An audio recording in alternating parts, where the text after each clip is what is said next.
Praise God. Nung ating ko pong Bible, buklat talo po kay Luke chapter 1, verses 5 up to 25. Sabi na po, mamasa ko po kay NIV, in the time of Herod, king of Judea, there was a priest named Zechariah who belonged to the priestly division of Abijah. His wife Elizabeth was also a descendant of Aaron. So they are both po kaya pong priestly line Abijah and Elizabeth, because Elizabeth was a descendant of Aaron. Both of them were righteous in the sight of God, observing all the Lord's commands and decrees blamelessly. But they were childless because Elizabeth was not able to conceive, and they were both very old. Once when Zechariah's division was on duty and he was serving as priest before God, he was chosen by Lot, according to the custom of the priesthood, to go into the temple of the Lord and burn incense. And when the time of the burning of incense came, all the assembled worshippers were praying outside. Then the angel of the Lord appeared to him, standing at the right side of the altar of incense. When Zechariah saw him, he was startled and was gripped with fear. But the angel said to him, "Do not be afraid, Zechariah. Your prayer has been heard. Your wife Elizabeth will bear you a son, and you are to call him John. He will be a joy and a delight to you, and many will rejoice because of his birth, for he will be great in the sight of the Lord. He is never to take wine or other fermented drink, and he will be filled with the Holy Spirit even before he is born. He will bring back many of the people of Israel to the Lord their God, and he will go on before the Lord in the spirit and power of Elijah, to turn the hearts of the parents to their children and the disobedient to the wisdom of the righteous, to make ready a people prepared for the Lord." Zechariah asked the angel, "How can I be sure of this? I am an old man, and my wife is well along in years." The angel said to him, "I am Gabriel. I stand in the presence of God, and I have been sent to speak to you and to tell you this good news. And now you will be silent and not able to speak until the day this happens, because you did not believe my words, which will come true at their appointed time." Meanwhile, the people were waiting for Zechariah and wondering why he stayed so long in the temple. When he came out, he could not speak to them. They realized he had seen a vision in the temple, for he kept making signs to them, but remained unable to speak. When his time of service was completed, he returned home. After this, his wife Elizabeth became pregnant, and for 5 months remained in seclusion. "The Lord has done this for me," she said. "In these days, he has shown his favor and taken away my disgrace among the people." Hallelujah, Lord. Kami po, O Diyos, ay patuloy na nagpupuri at nagpapasalamat. Salamat sa mga pagkakataong inyong ibinibigay sa amin upang kami po ay makasamba, makapagbigay ng papuri at ng parangal, makapagbigay ng paggalang, Panginoon, sa iyo. Inihiling namin, O Diyos, ang banal na Espiritu ang siyang kumilos sa aming mga puso ngayong umaga. Dalangin namin na katagpuin mo ang bawat pangangailangan ng iyong mga anak. Alam namin, Panginoon, kami po ay naniniwala na ang iyong mga salita ay kayang abutin ang aming mga individual na buhay, ang aming mga individual na pangangailangan, Panginoon. Minister to your people today. Lord, we honor you and we thank you. We're expecting great and mighty things from you this morning, Lord. Salamat po. Pinupuri ka namin at dinadakila, Panginoon. Ito po ang aming panalangin in Jesus' name. Amen. Tayo po ay makakaupo. Salamat po sa Panginoon.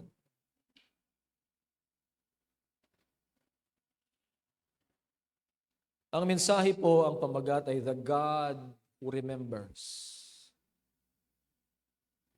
Naalala ko po, nung ako'y bata-bata pa, nung ang mga bata ay nag-aaral pa sa elementarya, si Sheik. Mayroong, hindi lamang po isa, kundi siguro hanggang 2 beses, na sa aking pong pag-uwi, ay hindi ko siya kasama. Nakalimutan ko po siya kasi ako po ay nagtuturo sa Holy Cross po noon. At kapag ako ay pauwi na, ako muna ay dadaan doon. Kung halimbawa, 5 o'clock ang labas po nila, 4 o'clock ang labas ko, maghihintay ako ng oras para minsanan na lang ang aming pag-uwi. Pero mayroong mga pagkakataon, sabi ko nga po, baka ang pinakamarami ay 2. Na sa aking pag-uwi ay wala siya at pagkatapos, sabi po ni Sister B, no, karinging anak mo. At dali-dali, hindi pa po ako makakababa sa motor, dali-daling babalik na po doon. Nakalimutan ko. I-pick up po siya galing ng eskwela. Siguro marahil naisip niya, o sabi po niya kanina, nag-iisa na lang siya. Dati, baka mauuna pa siya. Marahil iniisip niya, bakit kaya ang tagal? Ano kaya ang nararamdaman niya? Marahil ay kung hindi po sila nakakulong doon, kasi hindi naman nila pinapalabas kaagad, ay mararamdaman niya yung takot. Kung minsan tayo po, iniisip natin na ang Diyos ay nakalimutan po tayo. Dahil doon sa hindi lamang mga maraming hamon natin sa buhay, kundi kung minsan ang mga pagsubok na yan ay prolonged. Yung mga kalagayan natin na gusto nating mapagtagumpayan ito, gusto nating mawala doon sa kalagayan na yon, pero nandun pa rin tayo sa kalagayan na yon, prolonged and challenging situations. At parang parang hindi matatapos yung ating mga hamon o yung mga problema po natin na kinakaharap po natin. Alam po ninyo, mabuti ang Diyos. Dahil ang Diyos ay nakakaalala sa atin. Amen. The Lord remembers. Ang Panginoon ay hindi po siya makakalimutin. Amen. The only thing na ang Diyos ay makakalimutan po niya ay ang ating mga kasalanan kapag tayo po ay nagsisi. Ay, makakalimutin pala ang Diyos. Patungkol po sa kasalanan. It is written in the Word of God, in Hebrews, ito po'y galing sa Old Testament. Hindi ko lang naisulat po dito. But makikita natin na ang Hebrews 8 verse 12 ay galing po sa Old Testament. Kinote po ito. Ito ang sinasabi ng salita ng Diyos. For I will forgive their wickedness and will remember their sins no more. Meron ba tayong mga nagawang kasalanan na kung minsan ay naaalala po natin dahil dun sa inisip natin, it was a grave sin, napakabigat na kasalanan. Did you know that God will remember them no more? Hallelujah. Maliwanag ang salita ng Diyos. Ito pa, Old Testament po yan. Gusto nyo i-trace, tingnan yung Hebrews, tapos makikita nyo kung saan po yan kinuha.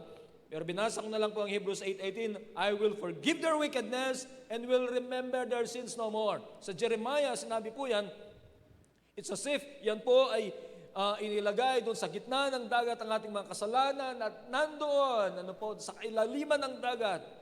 Ang sabi po ng salita ng Panginoon, we were washed by the blood of Christ. And the Lord will not remember our sins anymore. Ang Panginoon, inalala po niya si Zechariah. at si Elizabeth. Ano po? Ang ibig sabihin ng Zechariah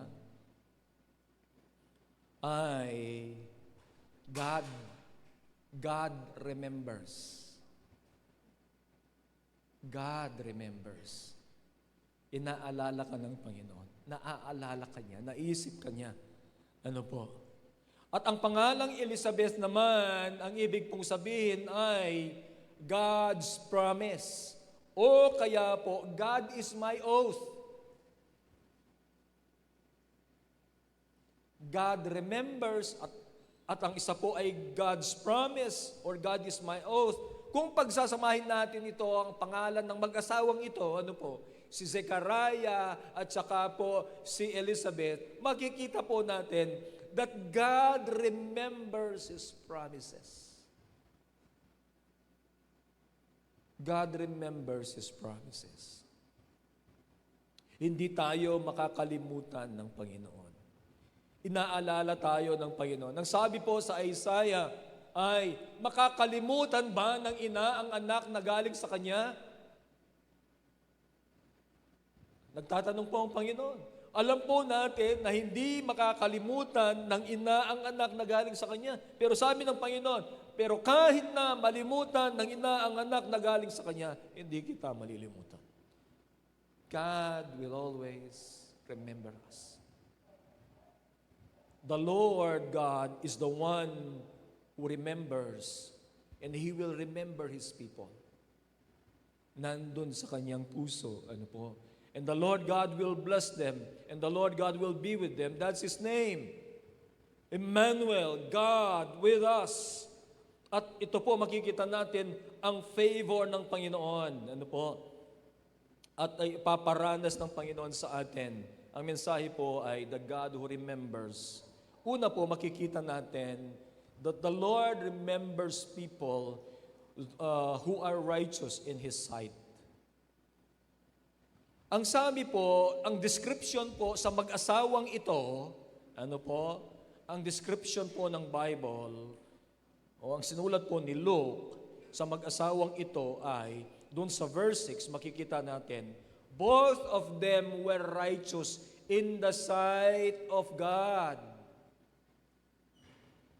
Hindi lamang po si Elizabeth ang righteous, kundi pati si Zechariah, ano po. Kung minsan sa mag-asawa, merong nagdadalahan po sila, ano po, nagko-compensate yung isa. Pero sila po ay parehas na ang sabi po ay both of them were righteous in the sight of God, observing all the Lord's commands and decrees blamelessly.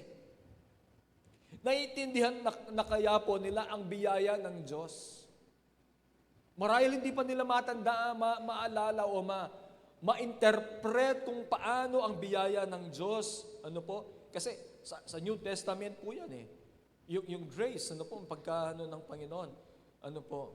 Of course, grace nandun na sa Old Testament, pero ang alam po nila, ang righteousness ay yung observing the Lord's commands and decrees. At sila po ay patuloy sa kanila pong edad. Ano po? Sila po ay sumusunod sa Diyos. Marami po ang parte o kaya peripheral. Kumbaga sa gilid-gilid kasi hindi sila ang sentro sa pagdating ng Panginoon. Of course, ang sentro sa pagdating ng tagapagligtas ay si Jesus Christ. Pero ito ay parte ng istorya ng Pasko. Si Zechariah, si Elizabeth, ano po? At si John ay matanda lamang ng mga 3 buwan marahil kay Jesus Christ. Ano po? So mayroong mga peripheral na mga istorya, hindi sila ang mga main na istorya, pero yun po ay kasali doon sa paghahanda na binibigay ng Panginoon. Mga dakilang bagay na nangyayari noong mga panahon na pong yon, ano po. At tandaan po natin, para mas ma-appreciate po natin ang context na ito, wala pong mensahe ang Diyos For so many years, for 400 years, there was no message from the Lord. And now, sa isa pong priestly, sa isang mag-asawa na lahi po ng mga priest, na po si Aaron at saka si Abijah. Si Abijah po, siya ay naglingkod ng panahon ni David. Ano po? Mayroong pong, bagamat hindi po sila directly involved, pero yung kumikilos ang Panginoon, it's part of the preparation of the coming of the Messiah. Before the birth of the Lord Jesus Christ, sabi ko nga po ay mayroong couple, ang pangalan ay Elizabeth at saka po si Zechariah. Ano po? Dinescribe po ng Bible, they were righteous in the sight of God, observing all the Lord's commands and decrees blamelessly. Yung mga inutos ng Panginoon, committed po sila. Kahit na po alam nila, matanda na po yan, hindi po nila nagiging dahilan, hindi na ako mag-attend. Hindi na ako maglilingkod. Ang katotohanan po, si Zechariah, kahit advanced in years po siya, nandun siya bilang priest, maglilingkod siya. Iya po yung mitulduan na mag-perform. Kaya pong anong tawag dito? Yung burn ng incense. Kaya pong Kapampangan, pamang dulok insenso. Yan po. So, naglilingkod pa rin. Sila po, tama ang kanilang relasyon sa Panginoon. Ang sabi po ay they were righteous in the sight of God, hindi po ng mga tao. Hindi po sila nagpe-perform ng kanilang mga obligasyon sa Diyos para i-please po yung mga tao. Pero nandun po sila upang maglingkod sa Diyos. Kahit na well advanced in years. Ang sabi po ng verse 7, ang kang description po ay they were very old. They were both very old. They are right before the Lord. They are obedient, o they were obedient. Sinusunod po nila kung ano ang alam nilang requirements ng Panginoon. At dahil po doon, God honored their faithfulness. Ino-honor ng Diyos ang katapatan. Ino-honor ng Diyos yung ating mga ginagawa po para sa Kanya. Alam ng Diyos, yung ating mga ginagawa sa Kanya. Yung sinasabi po ng Apostle Paul sa Colossians chapter 3, verse 17 and verse 23. Ang sinasabi po ay, kung ano man ang ginagawa ninyo, gawin ninyo, it's as if you're serving the Lord, not men. Serving the Lord, not men. Sa mga kabataan, pag pinapahugas ang mga pinggan, masayang maghugas ng mga plato. Sa mga panahon na tayo tinatamad sa ating mga trabaho, magbumangon tayo. Kanina talagang hirap na hirap po akong bumangon. Lord, sabi ko, bigyan mo ako ng lakas. Minsan inaantok po ako kasi nag-preach po ako kanina sa San Antonio. Hindi ko kagad natapos ang outline. I have to wake up at 2:30. Naumpisan ko na po. Kaya lang, sabi ko, pahinga na muna ako. Pero sana dapat natapos ang mga ito, Webis pa lang. God honors our faithfulness. Hindi kakalimutan ng Panginoon yung ating pong mga actions, acts of faithfulness, acts of kindness to people. Yung mga bagay na ginagawa po natin para sa Kanya.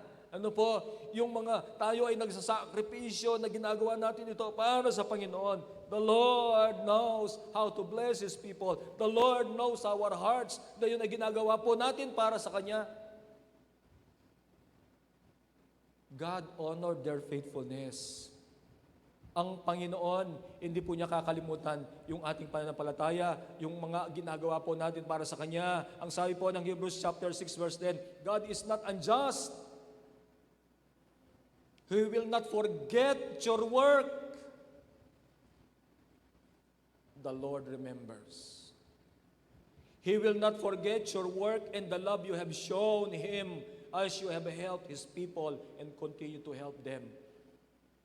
Yung pagpapakita natin ng pag-ibig sa Panginoon, ibalik yan ng Diyos sa atin. Ano po? Hindi niya kinakalimutan yung ating paglilingkod sa Kanya.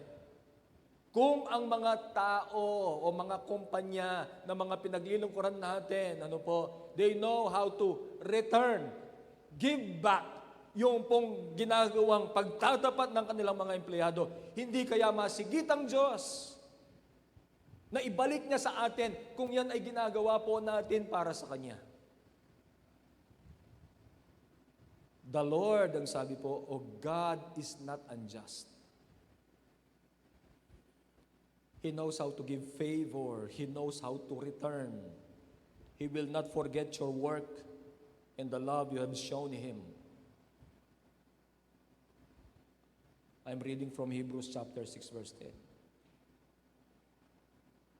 Inaalala ng Panginoon, naaalala ng Panginoon, nasa isip ng Panginoon, nasa puso ng Panginoon ang mag-asawang ito. He remembered them. The Lord remembered them because they were righteous in His sight. They were righteous in His sight. Nagpapatuloy po sila, marahil sa kanila pong katandaan ay nandun yung longing pa rin nila. Longing for what? Longing for an answered prayer from the Lord. But they continue in their faith and in their service in the midst of that deep longing in their hearts for God to answer their prayers. Parang meron silang ninanasa pa sa kanilang mga personal na buhay. Pero kahit wala yon, they continue in their faith. Minsan, meron po tayong mga gustong mangyari sa buhay natin. Wala pa ang mga yon. Pero hindi po dapat maging dahilan yon na tayo po ay hindi magpatuloy sa ating paglilingkod sa Diyos o sa ating pananampalataya sa Diyos. Sila po matanda na at marahil they have given up hope doon po sa kanilang doon sa prayer request nila sa Panginoon. Because they were well advanced in years. Pero hindi po yung dahilan na sila ay hihinto sa kanilang paglilingkod at pagbibigay ng buhay nila sa Panginoon. Righteous in God's sight. Pangalawa po, request before God. The God who remembers ay maalala ng Panginoon, nandyan sa puso ng Diyos, yung kanyang mga anak, righteous in God's sight. Pangalawa po, request before God. The Lord remembers our request. The Lord knows our request. Binabanggit ko po kanina ay sila ay nagpapatuloy sa kanilang paglilingkod sa Diyos in the midst of that deep longing in their hearts. What is that deep longing?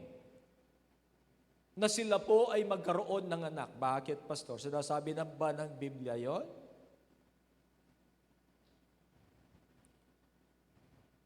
They have a request before the Lord. And their request ay napakatagal na. They were past the childbearing age. Parang si Sarah, parang si Abraham. They have this request before the Lord. Ang sabi po ng verse 7, they were childless because Elizabeth was not able to conceive and they were both very old. Paano naman natin mapapatunayan na sila po ay mayroong pagnanasa na sila ay magkaroon ng anak? Ang sabi po ng verse 13, "But the angel said to him, 'Do not be afraid, Zechariah. Your prayer has been heard.'" Ano yung prayer ngayon? Hindi naman sinabing, "Your prayers have been heard." Ang sabi po, "Your prayer has been heard." Makikita natin yung prayer request niya sa kasunod. Ang sabi, "Your wife Elizabeth will bear you a son, and you are to call him John." Di rin ang request niya. Yun ang request nila na mag-asawa. Ano po? Yes, they were in advance years when God answered them. Hindi kaya ang Diyos nahuli dito?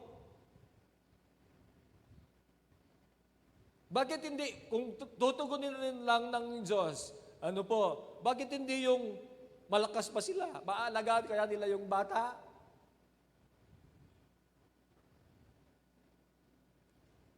But always remember po, God is never late.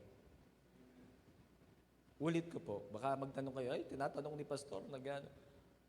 Hindi po, nagtatanong lang ako to answer that question, that God is never late.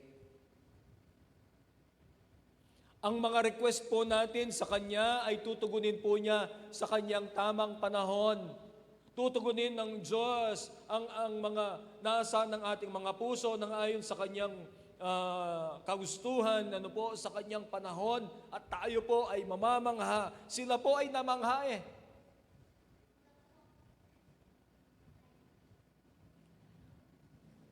Yung pong sinasabi ng Galatians chapter 4, verse 4, but when the set time had fully come, God sent His Son, born of a woman, born under the law. Sa panahon na pinili ng Diyos, dumating si Jesus, ang sabi niya. Pero ang gusto ko pong bigyan ng emphasis dito, dun sa panahon at oras ng Diyos, siya po ang may alam kung kailan niya ibibigay yung mga nire-request natin sa Kanya. At tayo po ay mamamangha dun po sa timing, dun po sa ibibigay ng Panginoon. Because the Lord God is an able God. He will remember your prayers. Amen. Meron po ba tayong mga prayers sa Diyos? He will answer our prayers in His time.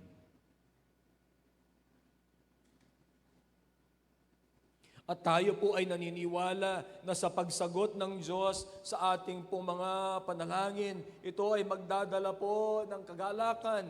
Hindi lamang po basta kagalakan, yung pong sinasabi po sa Genesis, nung si Sarah, tinanggap niya ang katugunan ng Diyos, ano po, siya po ay humalakhak.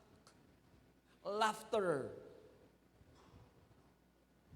Ang sabi po sa Psalm ay, weeping may be for a night, but joy comes in the morning.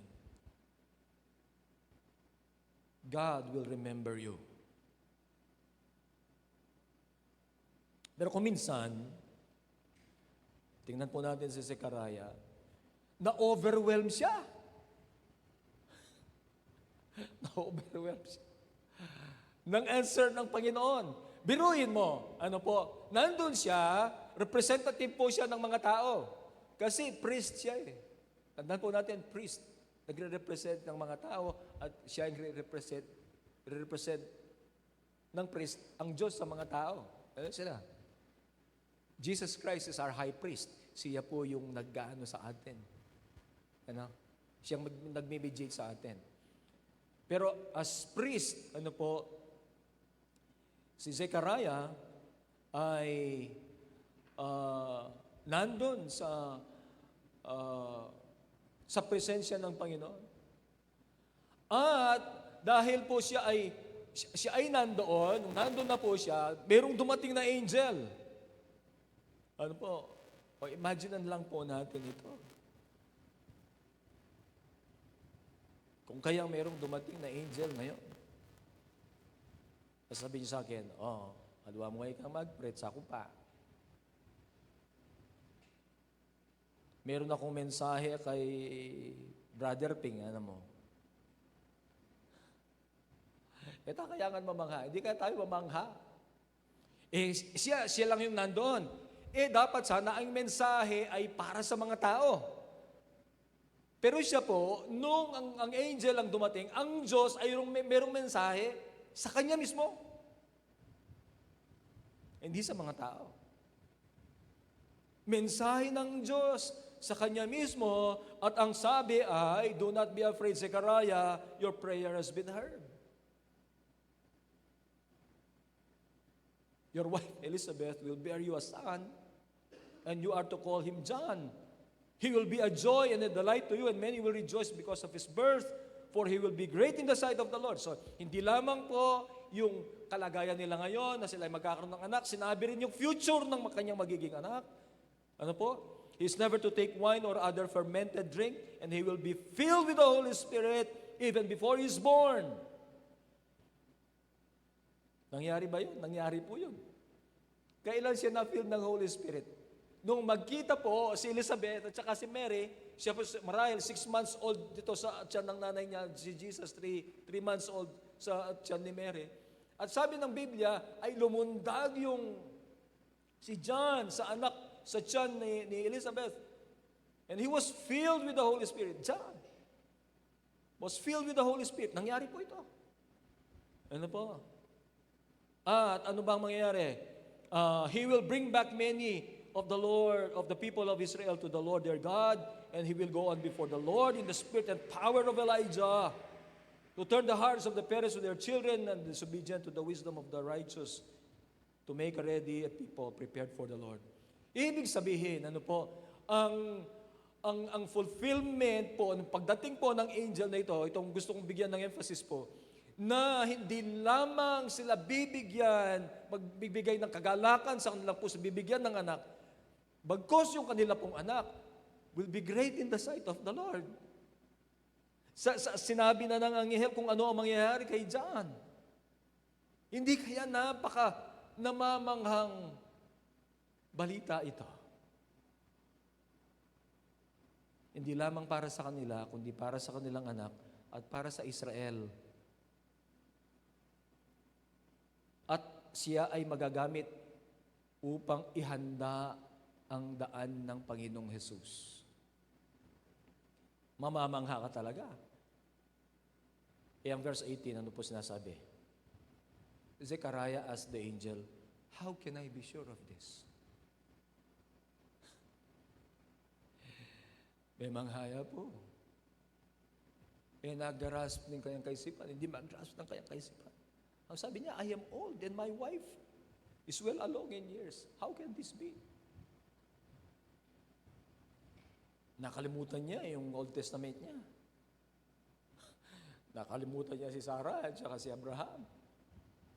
Pero dahil ako inisip ko, na-overwhelm siya. Hindi po ito walang pananampalataya. Sinabi po ng Bible, dun sa unang binasa po natin, ang mag-asawang ito, ano po, sila ay tapat sa Panginoon. They were righteous in the sight of God, observing the Lord's commands. And decreased blamelessly. Kaya lang, makita niya ngayon, siguro, overwhelmed siya sa presence ng angel. Na-overwhelmed siya dun sa sinabi ng angel at sabi niya, how can I be sure of this? Nag-waver ng konti. Bakit naman alam natin na siya nag-waver ang kanyang faith? Doon sa sinabi ng angel. Ang sabi niya, the angel said to him, I am Gabriel. I stand in the presence of God and I've been sent to speak to you and to tell you this good news. And now you will be silent and not able to speak until the day this happens because you did not believe my words. Di nag-waver siya. Maliwanag. Nag-waver. You did not believe my words, which will come true at the appointed time.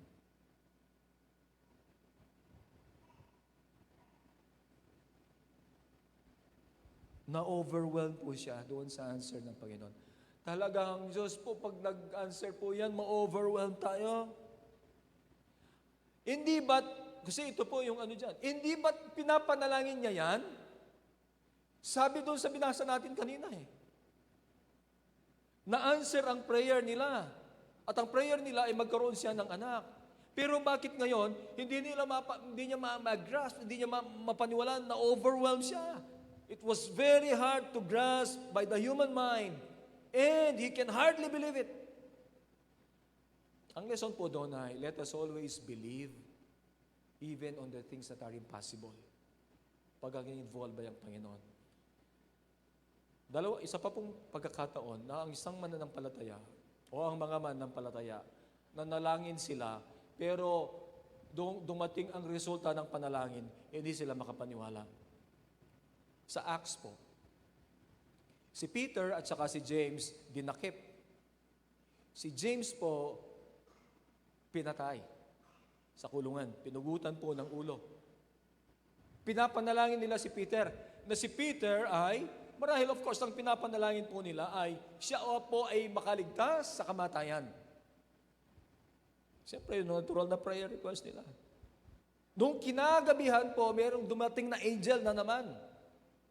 Kaya lang, hindi ko alam ang pangalan, hindi binanggit ng Bible. Dumating po ang angel na kapag naglalakad siyang ganon, yung mga pintuan ng mga kulungan ay nabubuksan at tinapik niya si Peter. Si Peter tulog na tulog. Kailangan pang tapikin para magising. Masarap ang tulog sa kulungan. Ano po? Tapos, sumama siya. Sumama, hanggang sila po ay nakalabas. Pagkatapos, sabi akala po ni Peter, siya po ay nananaginip. Pero realidad pa, ginising niya sa nandun po siya sa patio, sa public square. Nung mapansin niya na totoo po yun, na hindi siya nananaginip, pumunta siya doon sa lugar na kung saan sila po ay nagkakatipon. At tandaan niyo po yung istorya, kumatok siya at binuksan po ng isang alipin na babae at nang makita niya si Peter, sinara niya ulit. Tapos nag-report po siya sa loob, nandun yung mga mananampalataya. Ang sabi na nandiyan si Peter, nakita ko. Ang sabi po nila, you are out of your mind. Nakakulong si Peter Hindi, sabi niya, nakita ko nga Pagbukas nila, ulit, si Peter. Hindi ba't pinag-pray nila na siya ay makaligtas? Pero bakit nandyan? Hindi sila naniniwala. Pinag-pray ni Zechariah, ang anak. Sinabi ng Panginoon, nagkas. Hindi niya mag-grasp. O minsan po, hindi natin mag-grasp yung mga kilos ng Panginoon. Hindi mag-grasp ng ating human mind. We cannot interpret. But let us practice faith to believe in the things that are impossible because we have a God who does the impossible. Amen po ba doon?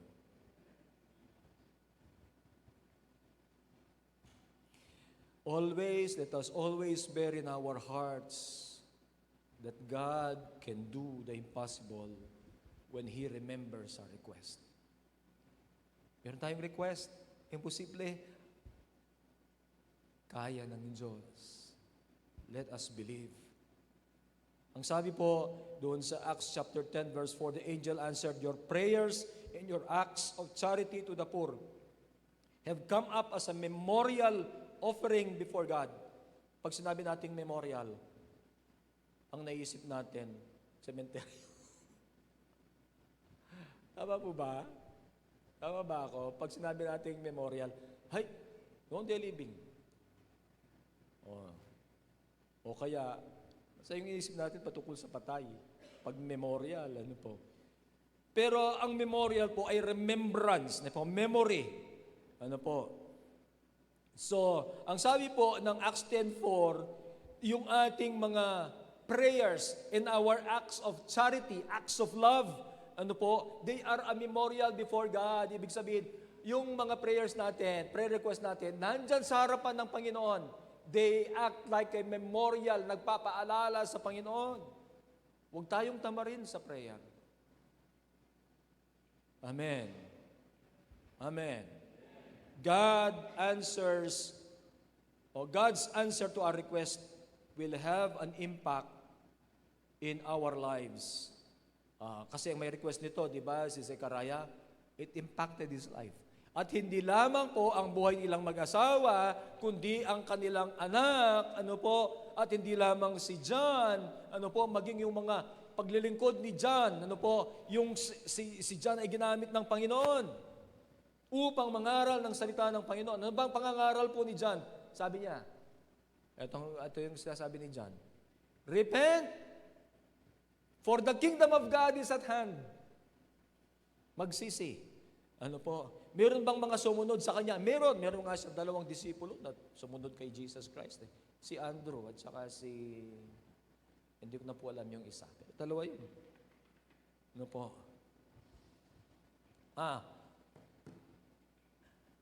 Wala, nakalimutan ko. Meron pang isa. God's answer to our request, yung pong talagang bigay ng Panginoon, ay marami ang napagpala si Zechariah, napagpala yung anak niya, ginamit ng Panginoon, at yung mga nakarinig ng mensahe nang ipinangaral po ni John. It has a far-reaching effect. Our service, our prayer request, have far-reaching effect. Ang sabi nga ng Bible, si John, doon po sa kanyang sinapupunan pa lang ng kanyang nanay ay was filled with the Holy Spirit. And that's why mayroon siyang tapang upang sabihin ang mensahe ng Panginoon. At kahit alam niya na siya po ay may tatayan niya ang kanyang buhay, he didn't care.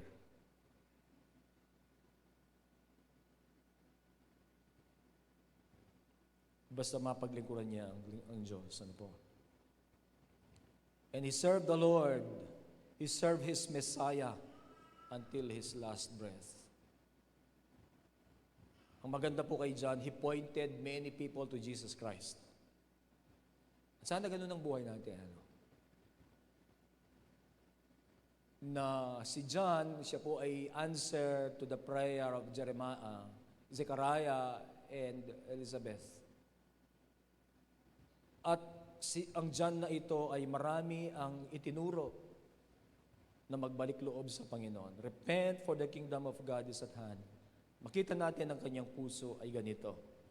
Ang sabi po ng mga nagtatanong sa kanya, mas marami yung sumusunod kay ngayon, kay Jesus, kaysa sa iyo. Nag-paraphrase lang po ako. Ano po sabi niya?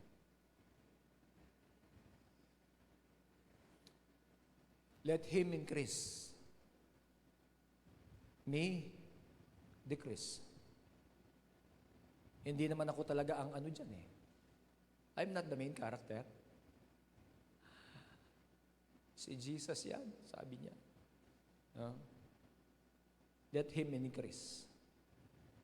Ko decrease. Sabi po niya, nung makita niya si Jesus Christ, nung binaptize na si Jesus, ang sabi niya, hindi kaya ako po ang dapat niyong i-baptize, Lord? Bakit kayo nagpapabaptize sa akin? Hindi kaya akong dapat na i-baptize mo ninyo? Sabi ng Panginoon, gawin natin kung anong nire-require ng law. Gawin natin yung dapat, ang sabi niya. Ang sabi po ni John kay Jesus Christ, merong parating, sabi niya, magbabautismo, hindi ng tubig, kundi magbabautismo ng banal na Espiritu. Hindi man ako karapat-dapat na alisin ang tali sa kanyang sapatos. Naalala ko po yung kanta, Down at your feet, O Lord, is the most high place. Hindi kaya pag alisin niya yung tali, mag-stop down siya eh. Diba? Yuyuko siya. Even there, sabi niya, I am not worthy. I am not worthy to untie. Nakita niya yung kanyang kalagayan. Ano po? So, ang mag-asawang ito, balikan natin yung mag-asawa, si Elizabeth at saka po si Zechariah, they have a request before God, and God remembered their request. Pangatlo po, makita natin na maalala ng Panginoon kapag ang isang tao ay ma-recognize niya ang plano ng Panginoon. Si Zechariah po, binanggit ko kanina that he was overwhelmed by what transpired in his life. Pero describe po siya ng Bible, silang mag-asawa, na sila nga po ay righteous before the Lord. Ano po? Sinusunod nila ang mga salita ng Diyos. They were righteous in the sight of God, observing all the Lord's commands and decrees blamelessly. Nung siya po ay, nung magkaroon na sila ng baby, sa sinapo po na, siyempre, ano po yan? Nagpipray yan, nag-iisip yan, kung ano yung mga nangyari sa buhay niya. Biruin po ninyo. Binanggit ko nga po sa inyo, namangha siya. Biruin mo, he met an angel. And the Lord had a message to him through that angel. Inisip kaya sa buhay niya na magkaroon siya ng ganon na experience kahit na po siya ay, sabihin natin, leading religious leader sa Israel? Hindi niya inisip na ganon siya. Kaya po na-overwhelm siya. Ano po? But of course, as days passed, naisip niya yan. And when the time for his wife to deliver the baby, he was asked, what should be the boy's name? Ang sabi po, nung hindi pa siya tinatanong, ang sabi ng kanyang asawa, ang pangalan ng bata ay John. Ang sabi po ng mga kamag-anak nila na mahilig nagdesisyon para sa, kung minsan mayroong mga kamag-anak na gano'n, na nagdidesisyon para sa, ang sabi nila, wala namang kayong kamag-anak ni John. Wala namang apelyido kasi nun. Si Jesus po, anong apelyido?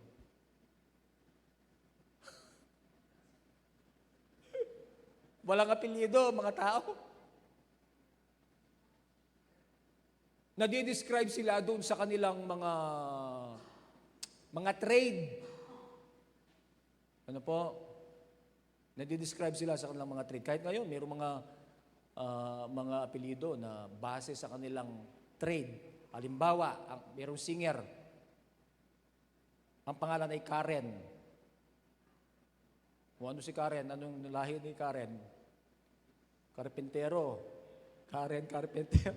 Diba? Walang mga apelyido, yung mga tao. Yung mga ninuno nila, kung ano yung pangalan nila ng mga ninuno, doon nila ipapangalan. Walang John sa kanila. Ang sabi ng wife niya, ang sabi ni Elizabeth, John ang pangalan. Hindi, wala naman nga kayong John. O sabi, tanungin natin si Zechariah. Si Zechariah ay hindi pa siya nakapagsasalita, di ba? Tandaan po natin, sa Kapampangan po, ang ginamit ay napipi. Makapagsalita, siguro minulong na dila. Basta sinabi po ng Bible, napipi siya. Nung pong tanungin po si Zechariah, ay makikita natin sa verse 62. Lundag po tayo. Sa verse 61 kasi sabi, they said to her, there is no one among your relatives who has that name. Hindi ka rin kamag-anak. Ayan po. Then they made signs to his father to find out what he would like to name the child. He asked for a writing tablet. Wala pa pong papel. Tinapalang tablet kanito. Walang papel pero may tablet. No, ang tablet pong yun, yung parang mga po yun Kagaya doon sa Old Testament, yung 'di ba dala ni Moses, mga tablets yun eh. Tablets of stone. Oh. Basta, yun po ay pagsusulatan. Ano po? He asked for a tablet, writing tablet. And to everyone's astonishment, he wrote, his name is John. At pagkatapos po na yan ay sinulat niya John, ang sabi ng verse 64, immediately his mouth was opened and his tongue set free and he began to speak praising God. Bakit kaya ganon ang nangyari? Ako po'y naniniwala na doon po sa kanyang pagsulat na John, bakit siya po ang gusto niyang pangalan o ang ipinangalan sa anak niya ay John, si Zechariah. Kasi po sinabi ng angel na ang pangalan ng anak niya ay John. Ibig sabihin, si Zechariah ay sumunod na doon sa kagustuhan ng Panginoon. Naniwala na siya doon sa 9 months na yon na nagbubulay-bulay siya. Sinabi, nung naniniwala siya doon sa, na-recognize na po niya ang work ng God. And he obeyed the Lord. He obeyed the Lord. Ulit, he obeyed the Lord. Kasi ang sabi ng angel, you are to name him John. At siya po ay sumunod na ipapangalan niya ang anak niya John kahit wala pong sa kamag-anak nila ang pangalan ay John. He obeyed the Lord. And he was filled with praise. Nalusen po yung kanyang tongue. Nakapagsalita, hindi na siya napipi. Ano po? And alam niyo ba, siya po ay napuspos ng banal na spirito. At ito po, ako na-miss ko ito. Sa matagal na panahon. Na-miss ko. Kasi dito po sa chapter na ito, ang ma-emphasize po, ano po, yung song ni Mary. Mary has a song. Yung my soul magnifies the Lord. Alam po yung kanta yun? For He is worthy to be praised. Kinanta po ni Mary yun. Sabi dun sa verse 46, my soul glorifies the Lord and my spirit rejoices in God my Savior. O yan, maliwanag po. Mary needs a Savior. Sabi niya, my spirit rejoices in God my Savior. His God, her God, ang kanyang Savior. Now, balikan po natin si Zechariah. Si Zechariah po, napuspos din siya ng banal na spirito. Verse 67, his father Zechariah was filled with the Holy Spirit. Hallelujah. Nung una, meron siyang unbelief because he was overwhelmed. Pero sumunod siya sa Panginoon. His name is John, and his tongue was loosened, and he was filled with the Holy Spirit because he believed in God. Verse 7, Zechariah was filled with the Holy Spirit and prophesied. He prophesied. At meron po siyang song dyan. Prophecy po yan, na sinabi niya sa Israel, sa kanyang anak, he was filled with praise and worship to the Lord. He even composed a song through the Holy Spirit. Nire-recognize po niya sa song na yan, ang salvation ay coming from the Lord. Sinasabi po sa kanta na yan, yung role ng kanyang anak na ihahanda niya ang daanan ng Panginoon. Na-prophesy po yan sa Old Testament. Yung kay Elijah, he will prepare the way of the Lord. At nagkaroon ng fulfillment po dito. We need to recognize God's work and plan in our lives. Mayroong kilos ang Panginoon, mayroong ginagawa ang Panginoon. And like Zechariah, tayo rin po, pag naranasan natin ang kilos ng Diyos, nirecognize natin ang kilos ng Diyos sa ating mga buhay, we will give praise and glory to God. We will experience His favor, kagaya po ng mag-asawang ito. Ano po? We too will give praise and glory to God when we recognize His work and His plan for our lives. There are stories that connect to the coming of the Messiah. Tayo po ay magsa-celebrate ng Pasko. in 2 weeks time, mayroong mga istorya nakapaligid po sa pagdating ng Panginoon. At ako po'y naniniwala na kagaya po ni Zechariah, mayroon din tayong mga istorya na magbibigay ng papuri at parangal sa Diyos kapag ma-recognize po natin ang Kanyang gawain sa buhay natin. Amen. Pag ma-recognize natin ang plano ng Diyos para sa atin. Hallelujah. Mayroon tayong kanya-kanyang istorya. Pero ang istorya natin dapat ituturo si Jesus Christ. They should not be centered on us. Si Jesus po ang sentro. But we have stories also to tell about the Lord. Sentro po si Jesus. Amen. Ako po'y naniniwala na as the Lord remembers us, and as we continue to put our faith in Christ Jesus, like Zechariah, we will give praise, glory, and honor to the Messiah because of the great things that He will do for us, because of the great things that He has done for us, not only for our lives, but also to our children and to our children's children. Amen. Tayo pong lahat ay tumayo. Hallelujah. Hallelujah, Lord.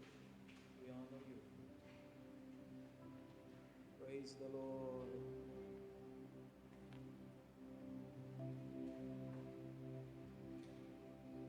Praise God. Praise God. Hallelujah, Lord. Hallelujah, Lord. I love you, Lord, for your mercy never fails me, and all my days I've been held in your hands. From the moment that I wake up until I lay my head, I will sing of the goodness of God. I love you, Lord, for your mercy never fails me. All my days I've been held in your hand. From the moment that I wake up until I lay my head, and I will sing of the goodness of God. All my life you have been faithful, and all my life you have been so good. Every breath that I am able, I will sing of the goodness of God. I love your voice. You have led me through the fire in the darkness night. You were close like no other. I've known you as a father, known you as a father, I've known you as a friend, and I will sing of the goodness of God. All my life you have been faithful. All my life you have been so good.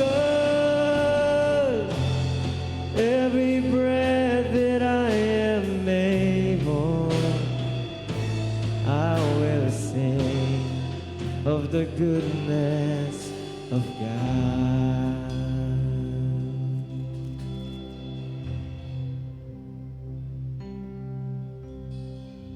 Your goodness is running after, it's running after me. Your goodness is running after, it's running after me. When my life laid down, I surrender now. I give you everything. Your goodness is running after, it's running after me. Oh, your goodness is running after, it's running after. Oh, your goodness is running after, it's running after. When my life laid down, I've surrendered now. I give you everything. Your goodness is running after, it's running after me. Your goodness is running after, it's running after me. Your goodness is running after, it's running after me. When my life laid down, I surrender now. I give you everything. Your goodness is running after, it's running after me.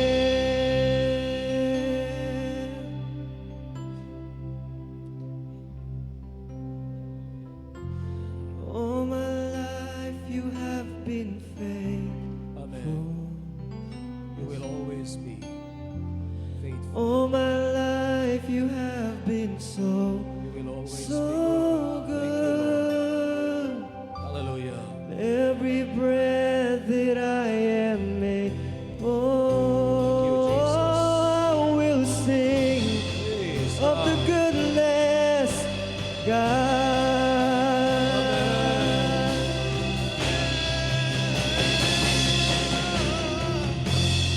All my life you have been faithful. All my life, and all my life you have been so, so good. With every breath that I am able, I will sing of the goodness of God. All my life you have been faithful. Yes, Lord, hallelujah. All my life you have been so, so good. Every breath that I am able, I will sing of the goodness of God.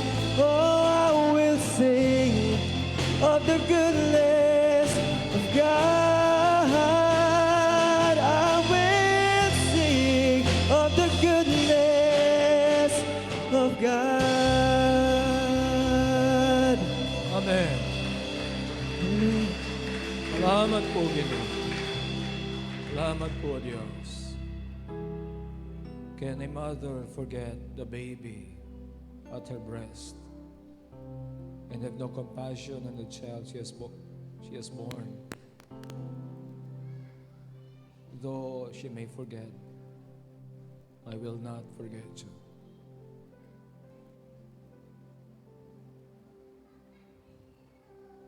Nakatamo po kalingwan ng Diyos. Hallelujah. The Lord remembers us. Thank you, Lord. Ginoo, magdala pong tula kareng puso mi. Magdalang kapayapan, ining katutuan na ini. Na imo kaya kalingwan. Salamat po. Salamat uli na po nini kaya kang favor, BBM po kaya kami. Nyapin paranas mo, Ginong Diyos, ingke kang lugod at ingke kang biyaya, ingke kang pagpapala kaya kami. Salamat po, Ginoong Diyos. Gaganakan mo ingke kaming kalagayan. Na kami palpikasala kami, Ginoong Diyos. Salamat kay sikna nga nabibihe mo. Salamat kay biyaya mo po, Ginoo. Hallelujah. Salamat po. Salamat po. Ginoo din kay kang anak, pagpalan mula, aranasan da, ing biyaya ni Ginoong Jesucristo, ing lugod na ningig pa, ang popay pamakyabe na ning banal na Espiritu. Amen. Amen. Amen. God bless everyone po. God bless everyone.